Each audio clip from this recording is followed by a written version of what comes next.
Shalom JPMKI. Shalom. Sekali lagi Shalom JPMKI. Shalom.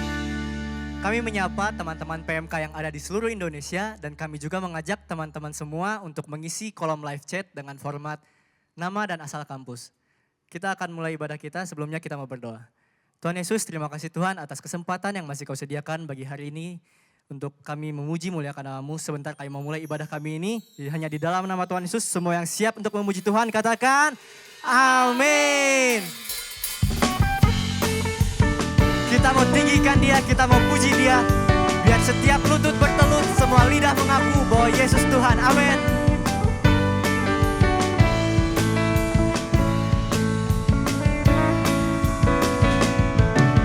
Kita mau katakan mari kita semua.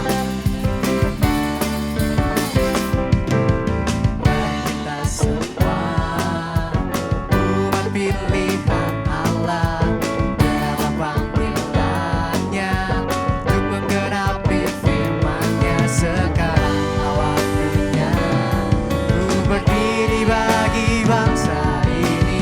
Mari maju umat pemenang. Sekali lagi katakan mari. Mari kita semua umat pilihan Allah dalam panggilannya. Menggenapi firman-Nya. Sekarang waktunya ku berdiri bagi bangsa ini. Mari maju umat pemenang. Ku kan bangkit, nyatakan kemuliaan-Nya. Ku kan bangkit, nyatakan kebesaran-Nya. Sampai setiap lutut bertelut, semua lidah mengaku Yesus Kristus Dialah Tuhan, Raja segala raja. Dialah Raja. Kita naikkan pujian ini dari awal. Katakan mari kita semua. Mari kita semua umat pilihan Allah dalam panggilannya untuk menggenapi firman-Nya. Sekarang waktunya ku berdiri bagi bangsa ini. Mari maju umat pemenang. Ku kan bangkit, nyatakan kemuliaan-Nya. Ku kan bangkit, nyatakan kebesaran-Nya. Sampai setiap lutut bertelut, semua lidah mengaku Yesus Kristus Dialah Tuhan, Raja segala raja.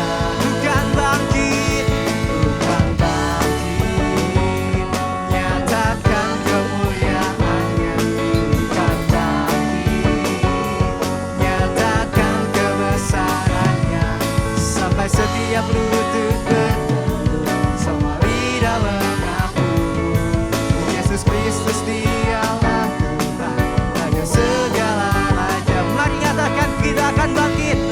Kan bangkit, nyatakan kemuliaan-Nya.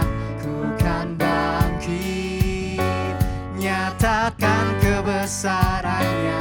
Sampai setiap lutut bertelut, semua lidah mengaku Yesus Kristus Dialah Tuhan, Raja segala raja. Ku kan bangkit, nyatakan kemuliaan-Nya. Ku kan bangkit, nyatakan kebesaran-Nya. Sampai setiap lutut bertelut, semua lidah mengaku Yesus Kristus Dialah Tuhan, Raja segala. Sampai setiap lutut bertelut, semua lidah mengaku Yesus Kristus Dialah Tuhan, Raja segala raja. Dialah Raja, Dialah Raja.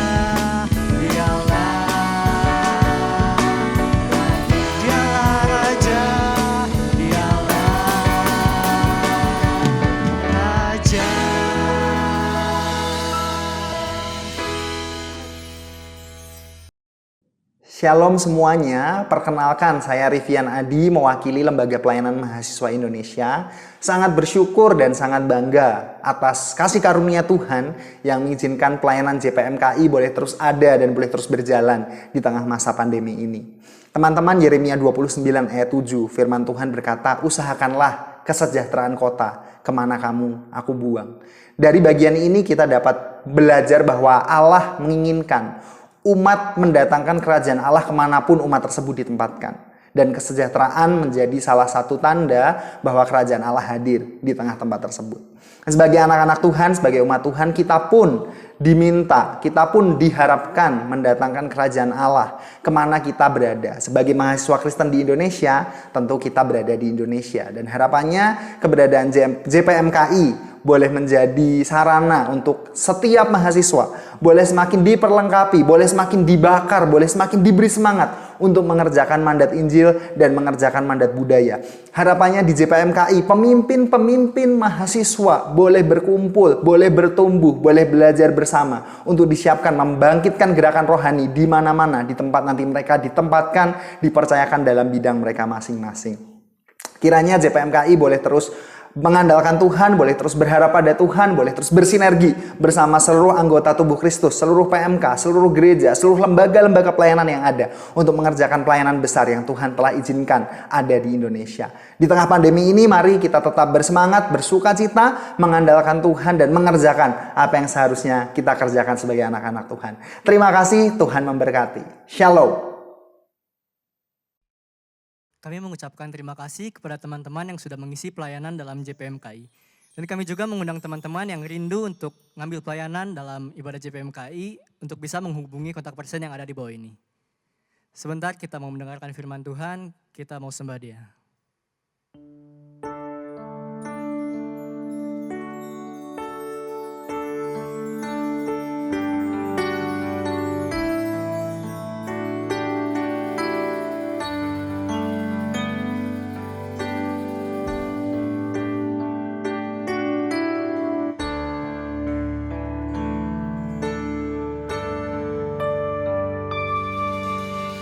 Saat ku masuk ke hadirat-Mu, ku tersungkur dan sembah. Ku persembahkan korban syukurku yang terbaik bagimu. Sekali lagi saat ku masuk. Saat ku masuk ke hadirat-Mu, ku tersungkur dan sembah. Ku persembahkan korban syukurku yang terbaik bagimu. Ku bawa korban syukur ke tempat kudus-Mu Tuhan. Hatiku tumpah dengan syukur sebab Tuhan baik. Oh, sebab Tuhan baik. Kita naikkan sembah kita dari awal. Katakan saat ku masuk. Saat ku masuk ke hadirat-Mu, ku tersungkur dan sembah. Ku persembahkan korban syukurku yang terbaik bagimu. Ku bawa korban syukur ke tempat kudus-Mu Tuhan. Hatiku limpah dengan syukur sebab Tuhan baik.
Saudara-saudara yang kekasih dalam Tuhan Yesus, jaringan Persatuan Mahasiswa Kristen Indonesia, satu hal yang indah sekali buat kehidupan kita adalah sampai hari ini kita diberi Tuhan kekuatan, kesehatan, sukacita, damai sejahtera, bahkan di tengah-tengah persoalan di mana pandemi COVID-19 begitu melanda seluruh negeri, bahkan di seluruh dunia, kita bersyukur kita sehat. Bahkan kita bersyukur ketika kita percaya Yesus, Tuhan menyelamatkan kita.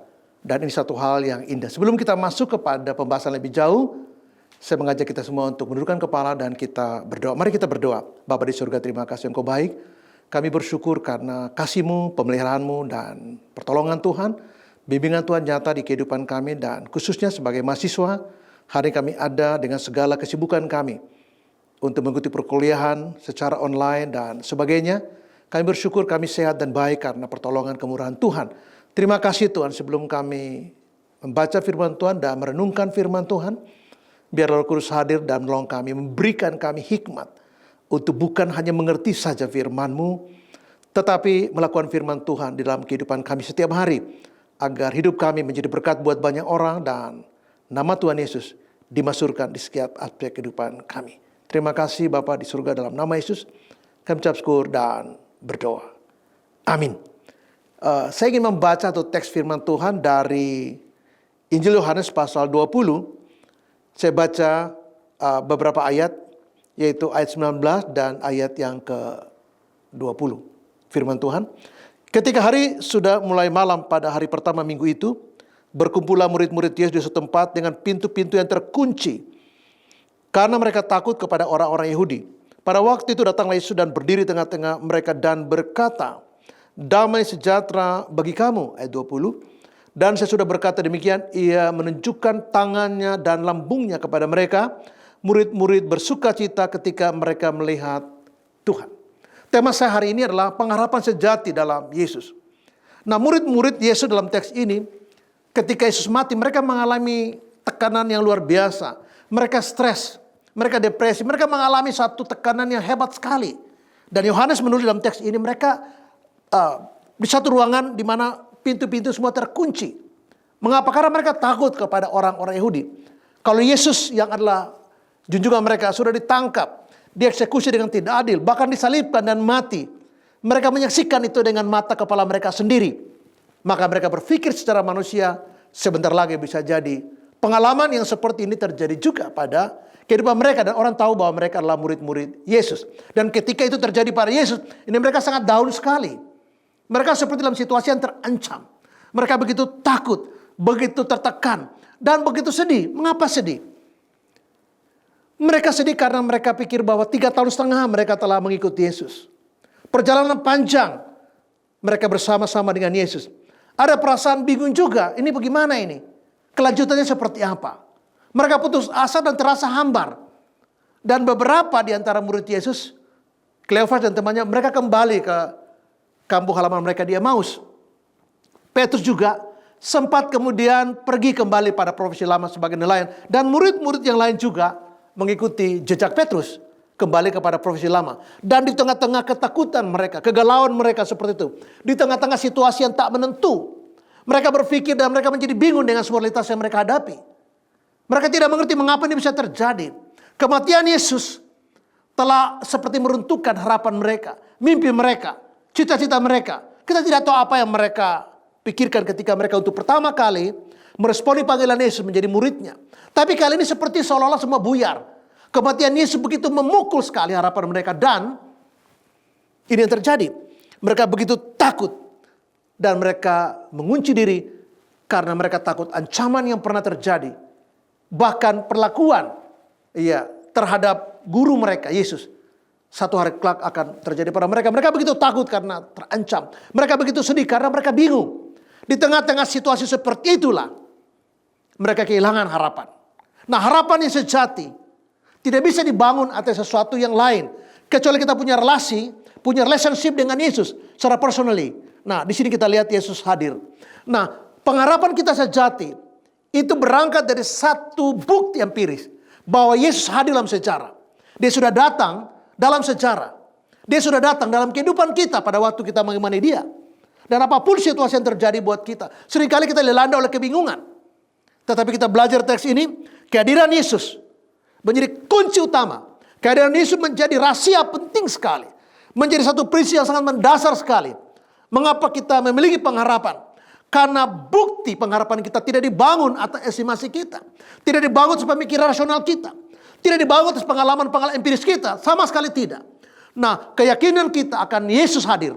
Keyakinan kita, fakta bahwa Yesus hadir dalam kehidupan kita. Seperti di teks ini. Menjadi dasar utama, referensi moral dan sejarah. Bahwa pengharapan kita dalam Yesus itu ya dan amin. Pertanyaan saya berikut adalah, apa Yesus lakukan di sana? Maka di ayat 19 dikatakan begini.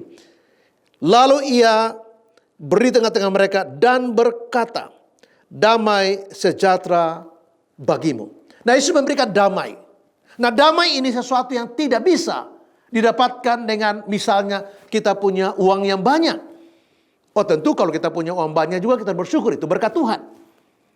Tetapi damai tidak bisa lahir karena hal itu. Atau kita merasa damai karena kita dikelilingi oleh orang-orang hebat. Oh, kalau kita punya relasi seperti itu, bukankah itu bagus? Tetapi sekali lagi, itu bukan dasar untuk kita membangun pengharapan kita. Ingat bahwa dunia ini tidak bisa memberikan damai. Kata Irene itu atau Shalom dalam perjanjian lama, itu punya arti yang sama. Kalau Shalom itu kehadiran Allah, justru memberi kita kekuatan yang luar biasa, ada janji Tuhan bahwa Dia menyertai kita. Tapi di sini juga jelas, ketika Yesus hadir, di tengah-tengah mereka sedang kalut, di tengah-tengah mereka sedang ketakutan, di situasi mereka yang sedang bingung dan galau, mereka begitu takut dan terancam, mereka menjadi hambar dan putus asa, dan bertanya untuk apa kita ikut Yesus, mau kemana kita dibawa? Karena orang yang kita selama ini banggakan, orang yang kita harapkan menjadi pemimpin besar, pemimpin revolusi, malah ditangkap, dieksekusi tidak adil, dan tidak melakukan perlawanan apapun di sana. Sehingga wajar sekali kalau para murid mengalami hal yang menakutkan dan mencemaskan seperti itu. Tapi Yesus hadir dan kehadiran Yesus memberi damai sejahtera. Nah, damai sejahtera, damai sejati, irene sejati, Shalom sejati hanya lahir ketika kita berkorelasi secara personally dengan diri Yesus. Sebabnya mengapa Injil diberitakan? Supaya seseorang yang tadinya belum mengenal Yesus, mengapa Injil diberitakan? Supaya orang yang belum percaya Yesus, satu titik dalam hidupnya menjadi percaya Yesus. Dan ketika orang percaya Yesus, maka janji Yesus, ya dan amin, Dia hadir dalam kehidupan kita. Nah, kehadiran Yesus itulah kunci. Ketika Musa mengalami ketakutan, dia mengalami banyak sekali kegagalan. Dan kegagalan, dan kegagalan. Nah, dia butuh satu hal yang sangat kunci, yaitu penyertaan Allah. Musa akan berkata, Tuhan jangan suruh saya pergi kalau engkau tidak hadir di sini menyertai kami. Dan ini juga janji pada murid-muridnya. Ketika dia memberi tugas kepada mereka, pergilah, jadi kalian semua bangsa muridku. Baptislah mereka dalam nama Bapa, Anak, dan Roh Kudus. Dan ajarlah mereka melakukan segala sesuatu yang telah kuperintahkan kepadamu. Dan ketahuilah, aku menyertai kamu senantiasa sampai kepada kesudahan alam. Jadi ada tugas satu sisi, tapi juga ada janji pernyataan Allah. Nah, Yesus tidak menjanjikan kita selalu gampang. Hidup ini akan ada up and down. Ada banyak pasang surutnya. Seringkali krisis. Tapi satu hal yang kita ingat bahwa Yesus memberi jaminan, yaitu Dia menyertai kita. Dan penyertaan Yesus melampaui apapun yang ada di muka bumi ini. Melampaui apapun estimasi kita. Jaminan apapun, garansi apapun tidak bisa melampaui janji penyertaan Yesus buat kita. Yesus hadir di sini. Dan Dia memberi mereka damai sejahtera. Di ayat yang ke-22 dikatakan begini. Dan sesudah berkata demikian, Yesus berkata damai sejahtera bagimu. 2 kali. Ia mengembusi mereka dan berkata, terimalah Roh Kudus. Ini satu hal yang luar biasa. Karena belum terjadi Pentakosta. Jadi pola pemberian di ayat 22 itu, kehadiran Roh Allah secara personal dalam kehidupan murid-murid, 11 murid, itu bukan seperti pola setelah pasca Pentakosta. Tapi seperti pola perjanjian lama. Nah, Roh Kudus hadir perjanjian lama hanya orang-orang tertentu. Yaitu orang-orang yang mengemban jabatan khusus. Apakah imam, apakah nabi, dan apakah raja. Nah, Yesus imam, nabi, dan raja. Ketika satu hari kita percaya Yesus, maka satu hal yang sangat penting buat kita, garansi yang sangat penting buat kita ialah Roh Allah hadir di kehidupan kita. Banyak hal kita tidak mengerti, kita menafsir, kita memberi interpretasi atas realitas hidup kita, atas pekerjaan kita, atas panggilan kita, atas rumah tangga kita, atas masalah kita, atas krisis kita, dengan cara-cara yang biasa dipakai oleh dunia. Tapi ketika Roh Kudus hadir, maka yang kabur itu dibuat menjadi jelas. Yang tidak jelas dibuat makin lebih jelas. Sehingga apa yang terjadi bahwa kehadiran Roh Allah menjaminan penting. Dan kalau kita lihat pasal di Perjanjian Lama begini. Tuhan hanya mengatakan kepada mereka bahwa setelah mereka sembelih domba yang Tuhan sudah katakan kepada Musa, mereka harus menaruh itu di ambang pintu. Mengapa? Karena pada waktu malam Tuhan akan melulahi Mesir. Dan yang Tuhan lihat cuma satu, yaitu bahwa di pintu rumah mereka ada darah. Tidak jadi soal di rumah itu ada siapa dan seperti apa. Tapi Tuhan akan lewat. Malaikat akan lihat. Malaikat Tuhan akan lihat dan ada tanda enggak. Nah, tanda buat kehidupan kita dalam kehidupan orang percaya kepada Yesus adalah kehadiran Roh Kudus. Dan Paulus memakai istilah meterai dalam Efesus untuk menggambarkan bahwa kehadiran Roh Allah dalam kehidupan setiap orang percaya sebagai jaminan Allah yang sangat kuat. Satu jaminan yang sangat konstruktifnya, luar biasa dari Allah. Jaminan yang pasti, absolut dari Allah. Adalah untuk memberi dua indikator. Pertama adalah bahwa kita secara yuridis sah sebagai milik Allah. Jadi kehadiran Roh Allah memberi konfirmasi kepada kita bahwa kita sah adalah milik Allah. Yang kedua bahwa menyatakan bahwa kita adalah dimiliki Allah atau Allah yang memiliki kita. Ada meterai.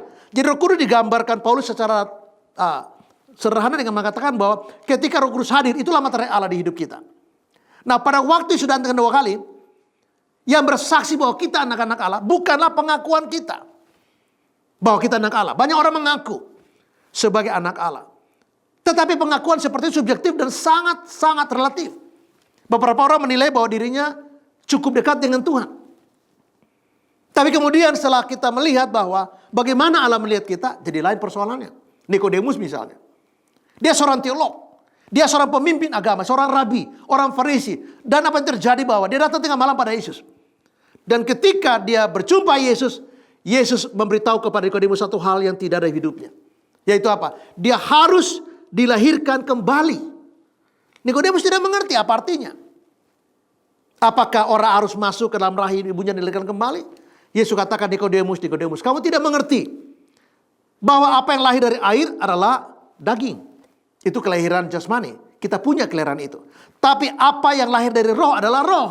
Dan untuk ini engkau tidak mengerti. Seperti angin. Dia berhembus dari mana ke mana kita tidak tahu. Mengapa dan untuk apa dan tujuannya apa. Tapi kita bisa merasakannya. Yesus katakan demikianlah orang-orang yang lahir dari Allah. Kita tidak bisa menjelaskan mengapa atau seperti apa prosesinya. Tapi satu hal yang kita lihat bahwa dulu kita seperti apa. Sebelum kita kenal seperti apa. Tapi waktu kita percaya Yesus, maka hidup kita diubahkan. Karakter kita dipoles lagi oleh Tuhan. Dan Roh Kudus menyarankan kita mana yang seharusnya kita lakukan dan mana yang tidak. Roh Kudus menyarankan kita bahwa ini yang baik, ini yang benar, ini yang seharusnya. Dan ini yang harus kita hindari. Mengapa? Karena tidak cocok. Tidak pas lagi dengan status kita. Nah, kira Roh Kudus itu menjadi meterai Allah. Untuk menolong kita, membuka mata kita, membuka hati kita untuk memahami kebenaran. Dan Nikodemus tidak ngerti itu. Dia mengulangi lagi. Lah, bagaimana itu bisa terjadi? Bagaimana mungkin itu terjadi? Lalu Yesus mengatakan, Nikodemus, kamu seorang teolog, pemimpin agama Yahudi. Kamu menguasai banyak hal. Tapi hal yang sangat sederhana, mendasar ini kamu tidak ngerti. Bagaimana kalau saya bicara hal-hal lebih sulit? Pasti lebih tidak mengerti lagi. Dan saya menarik kesimpulan bahwa percakapan Yesus dengan Nikodemus dalam Yohanes pasal 3 menggambarkan bahwa nextnya pasca perjumpaan ini Nikodemus mengalami perubahan yang luar biasa. Sehingga terjadi perdebatan dengan sesama rekan-rekan seprofesinya orang-orang Farisi. Nikodemus postulasinya jelas. Standing point-nya jelas. Mengapa? Karena perjumpaan dengan Yesus membuka mata Nikodemus untuk melihat ada satu relasi asasi. Satu kebutuhan yang sangat mendasar. Bukan seperti yang digambarkan Maslow. Yaitu baik dari kebutuhan mendasar biologis sampai ke aktualisasi diri. Tetapi kebutuhan yang sangat mendasar dalam kehidupan setiap orang adalah berjumpa dengan Yesus. Dalam perjumpaan inilah Nikodemus menyadari ada satu kebutuhan penting. Yaitu dia dilahirkan kembali. Dia kemudian berbalik dari kehidupan yang lama seperti Paulus di kemudian hari. Seorang Farisi, seorang yang begitu hebat sekali di zamannya. Ketika dia berjumpa Yesus di gerbang kota Damsyik, maka Yesus menjamah hidup Paulus. Dan untuk selamanya, sang rasul kemudian berubah.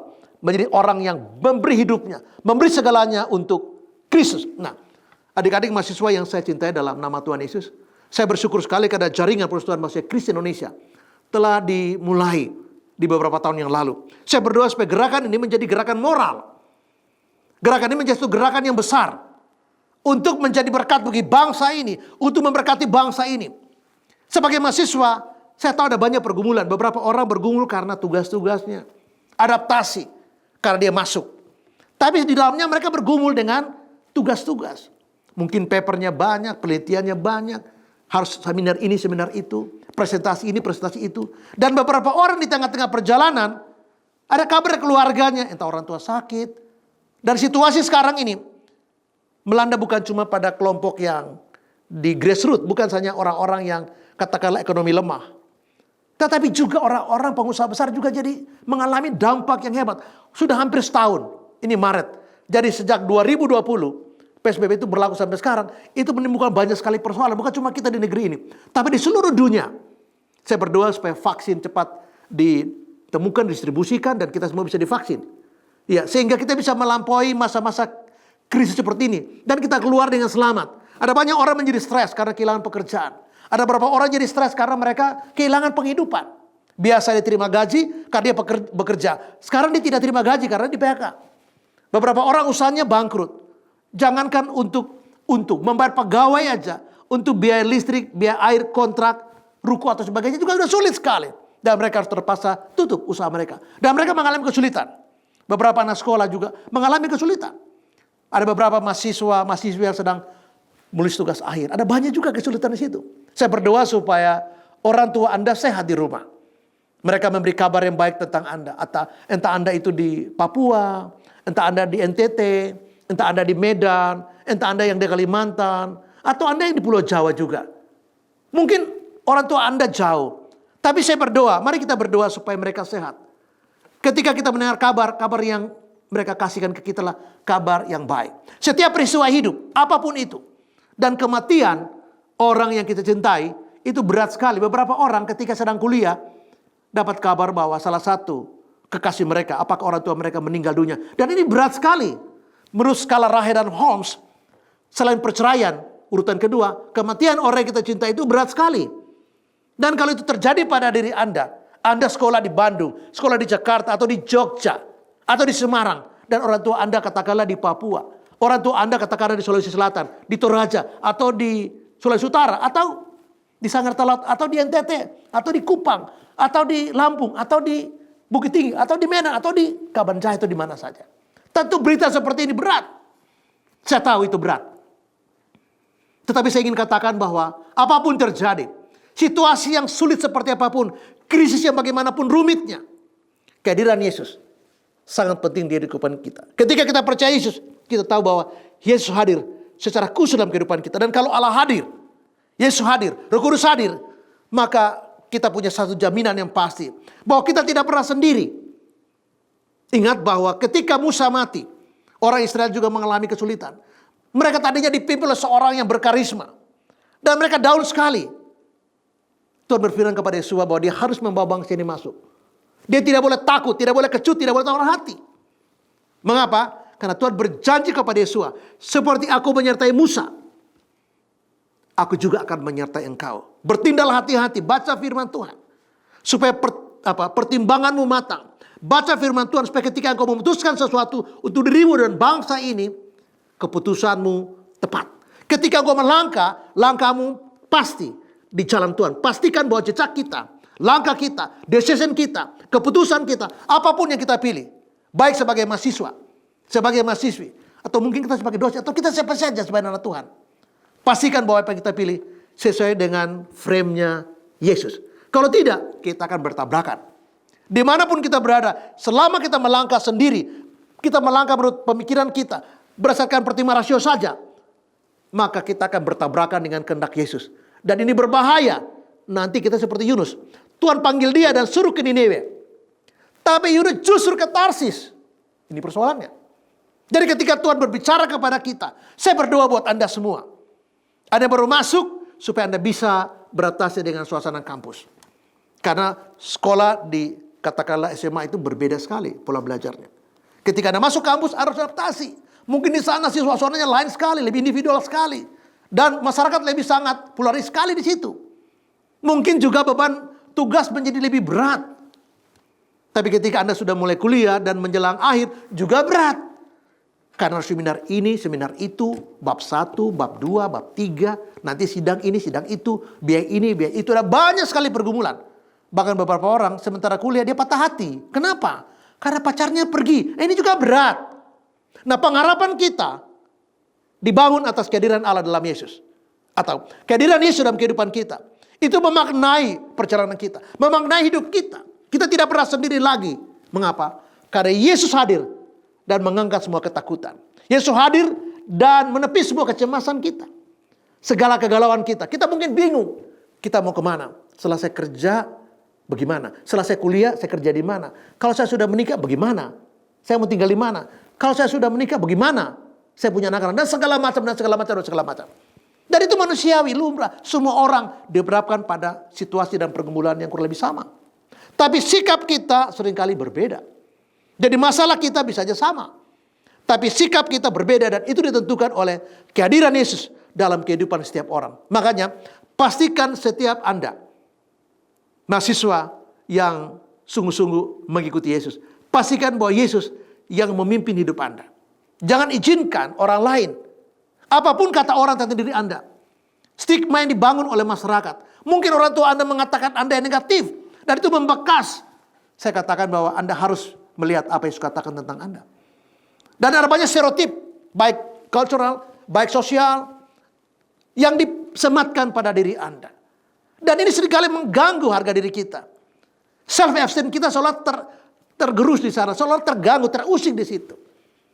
Dan kita harus siap. Sebagai generasi muda, generasi penerus bangsa, sebagai tulang punggung kesehatan gereja, sebagai orang-orang dipilih Allah dengan tujuan khusus. Anda bukan orang yang kebetulan diberi kesempatan oleh Tuhan untuk bisa kuliah. Tidak banyak orang yang punya kesempatan seperti itu. Tidak banyak orang yang punya peluang emas seperti yang Anda dapatkan. Belajar yang baik, bertanggung jawab dengan hidup Anda. Kalau Anda kos, jaga kesehatan hidup Anda. Kalau Anda kos, jaga marwah Anda, jaga harga diri Anda, jaga apa yang menjadi identitas Anda sebagai anak-anak Tuhan, sebagai murid Kristus. Karena kehidupan Anda mau atau tidak, suka atau tidak, Anda harus sadar bahwa Anda adalah garam dan terang Yesus. Di mana Anda representasi Yesus di tengah-tengah konteks masyarakat di mana Tuhan boleh menempatkan Anda. Sehingga apa yang terjadi bahwa kalaupun kita mengalami krisis seperti para murid, mereka begitu takut, begitu cemas, begitu galau, apa yang terjadi? Kehadiran Yesus menjadi dasar pengharapan kita. Damai sejahtera dikasih Yesus melampaui semua masalah kita. Dan ketika orang mengalami masalah, damai itu hilang. Ketika orang mengalami krisis, maka ketenangan dan sukacita itu menjauh. Seperti murid-murid, mereka begitu takut, mereka begitu cemas, mereka begitu tertekan sekali, mereka begitu depresi sekali. Mereka kehilangan semacam pengharapan karena kematian Yesus. Tetapi Yesus hadir dan memberi damai sejahtera. Roh Kudus hadir dan yang demikian mereka dicurahkan kembali. Hati mereka dibukakan lagi. Apapun masalah Anda, saya berdoa supaya Anda menjadi mahasiswa yang benar-benar takut akan Tuhan. Mahasiswa yang betul-betul menjadi harapan bangsa. Mahasiswa yang betul-betul menjadi harapan orang tua Anda. Ingat bahwa orang tua Anda sudah menunggu saat Anda sudah terlepas bahwa sudah sekarang secara online ya. Tapi nggak apa-apa. Orang tua merasa bangga sekali ketika dilihat bahwa Anda punya pakaiannya kebesaran itu waktu orang wisuda itu pakai toga dipindahkan oleh rektor. Waduh, senangnya. Anda juga senang. Tapi ingat, orang tua juga senang. Orang tua Anda di Kupang yang tidak sempat lihat, waktu melihat Anda pakai toga, waduh senangnya. Foto Anda dikasih ke tetangga. Dia bangga sekali. Dan semua orang tua menunggu itu. Jadi, penuhilah mimpi dan kebanggaan orang tuamu. Anda juga pasti bangga. Dosen-dosen Anda bangga sekali. Ketika melihat bahwa orang yang mereka didik, orang yang mereka ajar, orang yang mereka latih, orang yang mereka selama ini bersama membimbing dan mendukung untuk Anda kuliah bisa selesai, itu satu hal yang membanggakan. Dosen bangga, rektor bangga, Anda juga bangga, orang tua bangga juga. Dan jemaat yang tahu bahwa Anda kuliah bangga juga kalau dengar kabar Anda selesai. Anda seperti ditunggu kehadirannya. Kepergian Anda dari kampung ke Jakarta, ke Bandung, ke Semarang, ke Jogja dan ke kota-kota besar di mana Anda kuliah di sana, itu didoakan oleh semua orang. Waktu Anda datang, Anda dirindukan oleh semua orang. Apapun masalah Anda, ingat bahwa harapan kita sejati adalah pada Yesus yang hadir di sana. Yesus yang memberi damai sejahtera buat kita. Yesus yang memberi sukacita buat kita, pengharapan buat kita.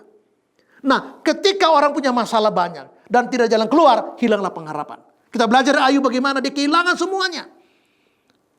Apa yang terjadi? Dia kehilangan hartanya. Seluruh hartanya habis. Kalau kita nggak kuat bisa depresi. Anak-anaknya mati semuanya. Kalau kita nggak kuat, waduh, bisa gangguan jiwa. Dan istrinya sakit juga. Waduh, kalau nggak kuat bagaimana? Anak hilang semua, harta semua lenyap, istri juga jadi depresi berat. Dan teman-teman Ayub datang dan menyalahkan dia. Wah, ini karena dosa kamu. Udahlah, kamu jangan jaim begitu. Udah, kamu bertobat aja. Jangan banyak bicara, bertobat aja. Mereka datang dan menjustifikasi Ayub sebagai Ayub berdosa. Dan dosa menyebabkan Ayub begitu. Memang betul bahwa dosa bisa membuat orang menderita. Dan Kejadian pasal 3 menggambarkan itu dengan jelas sekali. Tetapi tidak semua penderitaan itu lahir karena dosa. Itu berbeda sekali. Dan kalau kita menderita karena dosa, itu tidak ada kebanggaan. Itu memalukan dan kita bertobat. Tapi kalau kita menderita, seperti Ayub menderita. Kalau kita menderita seperti Paulus katakan, aku menderita, aku dipenjarakan karena Injil. Yesus katakan kalau kita menderita di fitnah, segala yang jahat. Kita mengalami banyak sekali aniaya. Nabi-nabi sebelum kita juga mengalami itu. Dan kau berbahagia. Kalau karena aku dan karena Injil kau menderita. Jadi tidak semua penderitaan karena dosa. Memang dosa mendatangkan penderitaan. Tapi tuduhan teman-teman Ayub kepada Ayub salah sekali. Dan yang terakhir Ayub juga mengalami penyakit yang luar biasa. 5 hal. Anak-anaknya mati semua. Usaha hancur semuanya. Istrinya depresi berat. Lalu teman-teman datang dan kemudian menjustifikasi Ayub. Dan Ayub pun sakit berat. Dalam situasi itu, pengharapan kita bisa pupus. Dalam situasi itu, iman kita bisa tergerus. Dalam situasi itu, sukacita kita juga bisa menghilang. Entah hilang kemana. Damai sejahtera kita akan menghilang juga dan menjauh. Tapi ketika kita bersama Yesus, pastikan Anda bersama Yesus, pastikan Yesus memimpin hidup Anda. Maka dia hadir dan kehadiran itu menjadi dasar empiris, dasar historis, dasar moral, dasar etika, dasar iman. Bahwa pengharapan Anda tidak akan hilang. Kehadiran Yesus memberi Anda damai sejahtera. Yang mengatasi kegalauan, yang mengatasi kecemasan, yang mengatasi depresi, yang mengatasi stres, yang mengatasi begitu banyak ketakutan di hidup Anda. Dan ketika Roh Kudus hadir seperti teks ini, maka Roh Kudus akan membuka pikiran Anda, akan mencerahkan hati ini, akan memperlihatkan kita bahwa inilah tujuan Tuhan. Bukan tujuan saya, bukan harapan saya, tapi tujuan Yesus, harapan Yesus yang terjadi dalam kehidupan kita. Dan dia berharap supaya kita menjadi garam dan terang. Dia meminta supaya kita pergi dan menyaksikan dia. Pergi dan memberitakan Injil. Dan Injil diberitakan tidak secara verbal. Tidak narasi-narasi verbal di ruang-ruang tertentu. Tapi di seluruh keberadaan kita. Sebagai mahasiswa. Biar orang lihat bahwa kita adalah orang-orang yang percaya Yesus. Mereka tidak melihat dari segala berita kita. Tapi mereka melihat hidup kita. Kualitas hidup kita sama sejajar. Kita concern dengan apa? Dengan panggilan Yesus. Sehingga di tengah-tengah situasi, apapun krisis yang melanda, apapun peristiwa hidup yang terjadi, yang Allah izinkan untuk membawa kita dekat dengan dia, mengenal dia, dan bergantung, dependen kepada dia. Kita tidak boleh dependen kepada orang lain. Tapi kepada Yesus, kita mutlak dependen. Kita mutlak bergantung. Dalam kebergantungan itulah pengharapan kita menjadi pasti. Pengharapan kita menjadi absolut. Ketika kita bergantung pada Yesus, maka apa yang terjadi adalah Yesus membawa kita ke tujuan-tujuan dia, ke maksud-maksudnya, ke harapan-harapan Yesus.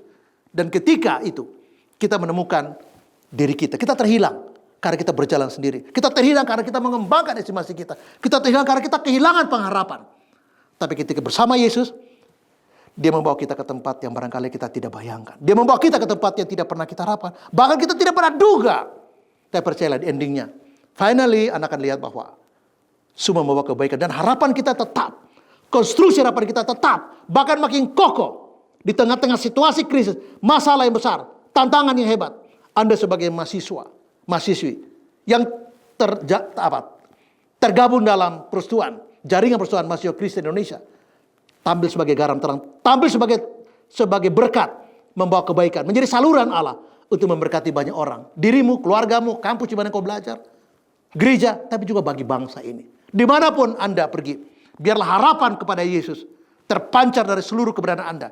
Dan orang melihat perbuatan, melihat kelakuan, melihat hidupmu, potret hidupmu menggambarkan, mendeskripsikan siapa diri Anda. Dan ketika Anda menampilkan itu, maka Anda bukan hanya harapan tidak hilang. Harapan Anda tetap dan makin kuat. Tapi nama Yesus dipermuliakan dari hidup Anda. Doa saya semoga Tuhan memberkati Anda. Anda bergumul dengan skripsi, tugas-tugas akhir, Tuhan memberkati Anda. Anda bergumul dengan ABCD, Tuhan memberkati Anda. Anda selama beradaptasi, Tuhan memberkati Anda. Anda mungkin patah hati, Tuhan memberkati Anda. Patah hati menjadi satu hikmat buat Anda untuk lain kali. Jangan seperti itu. Ada jatuh cinta, selamatlah, Tuhan memberkati Anda. Ada nilai bagus, selamat. Nilai jelek, selamatlah, belajar lebih banyak. Kalau ditegur oleh dosen, puji Tuhan ada yang menegur Anda. Karena apa? Dia sayang mana? Jangan lupa kirim kabar buat orang tua. Dan pastikan bahwa waktu Anda wisuda, papa mama udah tunggu lama fotomu. Udah tunggu lama kisahnya. Walaupun secara online. Pasti itu membuat mereka bangga. Dan Yesus juga bangga karena Anda tidak sia-sia menggunakan kesempatan yang dikasih yang tidak semua orang mendapatkannya. Tuhan Yesus memberkati dan shalom buat Anda semua. Amin. Mari kita tundukkan kepala dan kita berdoa. Bapa di surga, Engkau baik, terima kasih untuk firman Tuhan. Pengharapan kami tetap karena Yesus hadir di hidup kami. Pengharapan tetap karena Engkau memberi damai sejahtera buat kami. Engkau mengangkat ketakutan, kesedihan, kecemasan, stres, depresi, galau, bingung. Dan Engkau memberi kami damai sejahtera. Damai tidak dapatkan dengan uang, status, jabatan, popularitas, dukungan. Kami mendapatkan damai, karena damai itu dianugerahkan Tuhan Yesus secara pribadi buat kami yang mengimani Engkau Tuhan. Bapa di surga, tolong kami karena ketika Roh Kudus hadir, pengharapan kami bukan saja menjadi kuat, tapi kami dibukakan mata untuk melihat bahwa ada tanggung jawab besar untuk kami menjadikan diri kami berkat bagi dunia ini. Dimanapun kami berada, Tuhan Engkau yang menolong dan memberkati kami. Kami berdoa untuk orang tua kami di kampung, dimanapun mereka berada, jaga mereka dan pelihara mereka. Setiap kami mendengar kabar-kabar baik dari mereka. Dan biar Tuhan, satu waktu ketika kami selesai menyelesaikan studi kami, mereka bangga atas hidup kami. Dan kami juga bangga bahwa kami bisa menyelesaikan itu. Tuhan juga senang melihat kami berhasil. Dan kami berdoa supaya di tengah-tengah krisis COVID-19 seperti hari-hari ini, kami tetap kuat dan menjadi berkat bagi banyak orang. Pengharapan kami tetap, karena Yesus berjanji akan menyertai kami, hadir dan menolong kami. Memberi damai sejahtera, iri dan shalom itu. Tapi juga Roh Kudus hadir untuk menolong kami ada pada tujuan Tuhan dan harapan Tuhan. Terima kasih Bapa di surga. Berkati seluruh mahasiswa Kristen yang tergabung dalam jaringan persatuan mahasiswa Kristen Indonesia. Berkati apapun situasi, pergumulan, masalah, Tuhan Engkau yang menjadi jawaban final buat kehidupan mereka. Terima kasih Bapa. Dalam nama Yesus kami ucap syukur dan berdoa. Amin. Shalom teman-teman JPMKI. Perkenalkan, nama aku Sarah. Aku mahasiswi Fakultas Ilmu Komunikasi Universitas Tarumanagara. Dan di hari ini aku benar-benar bersyukur, berterima kasih banget karena diberi kesempatan untuk sharing dan juga berbagi pengalaman mengenai kebaikan Tuhan yang luar biasa kehidupanku. Dan aku akan berbagi cerita bagaimana sih peran Tuhan yang begitu luar biasa dalam menjaga, membesarkan, dan juga mendidik aku secara khusus. Aku ini lahir dari keluarga broken home, keluarga yang bisa dibilang kurang mendapat kasih sayang dari orang tua. Dan aku emang benar-benar dididik dari kecil itu bukan sama kedua orang tuaku, melainkan hanya sama omaku aja. Dan juga banyak nih stigma dari orang-orang yang berpikir dan berkata bahwa anak broken home itu gak pernah punya harapan. Anak broken home itu gak pernah punya masa depan yang cerah seperti anak-anak dari keluarga lainnya. Tapi yang aku mau highlight itu adalah bukan berarti anak-anak dengan keluarga yang sempurna mereka itu memiliki sisi negatifnya ya. Tapi yang aku mau highlight adalah bagaimana sih ketika kita tuh berserah, khusus sebagai anak muda, berserah sama Tuhan, menyerahkan kehidupan kita sama Tuhan, Tuhan akan mengambil peran yang paling penting banget dalam kehidupan kita. Mungkin kita gak dapat kasih dari orang tua kita, dari mama dan papa, tapi di sana selalu ada Tuhan yang akan selalu in charge kita, yang selalu akan mendukung, mensupport kita tanpa kita tahu. Dan kebenaran itu adalah hingga hari ini Tuhan masih kasih aku kesempatan dan dipercayakan untuk menjadi seorang leader dari kelompok kecil. Terus juga diberi kesempatan untuk dapat meraih prestasi di kampus dan pelayanan khususnya di dalam kampus di Popwood, sebuah organisasi Kristen di universitasku, dan juga diberi kesempatan untuk juga melayani Tuhan di gereja di bagian pengembalaan anak-anak. Dan teman-teman, mungkin di antara kita semua punya pengalaman yang sama kayak aku, kita hidup di keluarga broken home, tapi yang perlu kita tahu adalah satu hal. Lingkungan kita, keluarga kita, teman-teman kita, itu tidak mendefinisikan siapa kita, identitas kita. Tapi identitas kita itu adalah dibentuk dari Tuhan itu sendiri. Kita adalah anak-anak Tuhan, so teruslah terapkan dan pikirkan bahwa kita adalah anak Tuhan. Jadi terlepas dari keluarga kita broken home ataupun keluarga yang sempurna, tapi tetap kita harus mempertanggungjawabkan setiap kegiatan dan kehidupan kita sendiri kepada Tuhan. Jadi jangan mengatasnamakan background keluarga kita ataupun lingkungan rumah kita, pertemanan kita itu menjadi gambaran masa depan kita. Dan juga yang harus diingat adalah khususnya kita sebagai anak-anak muda, kita harus punya spirit yang luar biasa di dalam Tuhan, karena kita nggak akan pernah tahu, mungkin kita akan menjadi jawaban bagi orang-orang di luar sana yang membutuhkan. So, terus bertemu dalam Tuhan dan jadi berkat.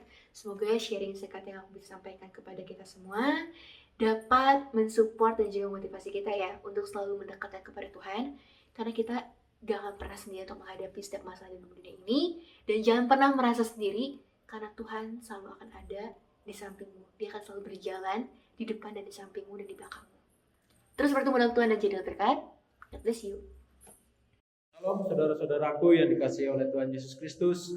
Mari kita berdoa tentang pekerjaan, pendidikan, kesehatan, dan keluarga, serta untuk sahabat kita atau teman kita yang belum mengenal kasih Tuhan. Mari kita berdoa, mari kita pejamkan mata dan berdoa. Bapa kami yang di dalam kerajaan surga, dikuduskanlah namamu, datanglah kerajaanmu, jadilah kehendakmu di bumi seperti di surga. Bapa, berkatilah kami apapun yang menjadi usaha kami, menjadi pekerjaan kami ya Bapa.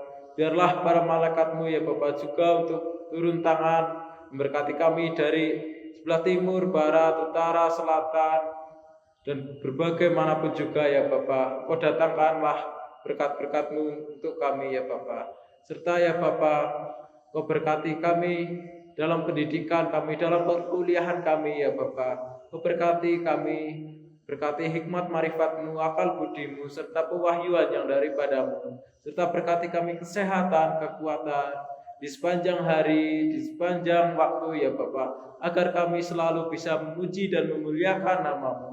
Serta berkati keluarga kami ya Bapa, yang jauh maupun yang dekat ya Bapa. Berkati keluarga kami, orang tua kami maupun saudara-saudara kami dimanapun berada. Serta berkati sahabat-sahabat kami maupun sahabat kami yang belum mengenal kasih-Mu ya Bapa. Bapa, pakailah kehidupan kami sebagai alat-Mu untuk menjangkau atau menjaring sahabat-sahabat kami ya Bapa, agar sahabat kami mau menerima Engkau sebagai Sang Juru Selamat serta diselamatkan oleh-Mu ya Bapa. Terima kasih ya Bapa, di dalam nama Tuhan Yesus Kristus hamba telah berdoa. Amin. Saudara-saudara, sebelum kita berpisah, mari kita turunkan kepala dan kita terima berkat dari Tuhan. Mari kita berdoa. Tuhan memberkati dan melindungi engkau. Tuhan menyertai engkau dengan wajah-Nya dan memberi engkau kasih karunia. Tuhan menghadapkan wajah-Mu kepadamu dan memberi engkau damai sejahtera. Di dalam nama Bapa, Putra, dan Roh Kudus, semua yang percaya katakan, amin. Through you, I can do anything.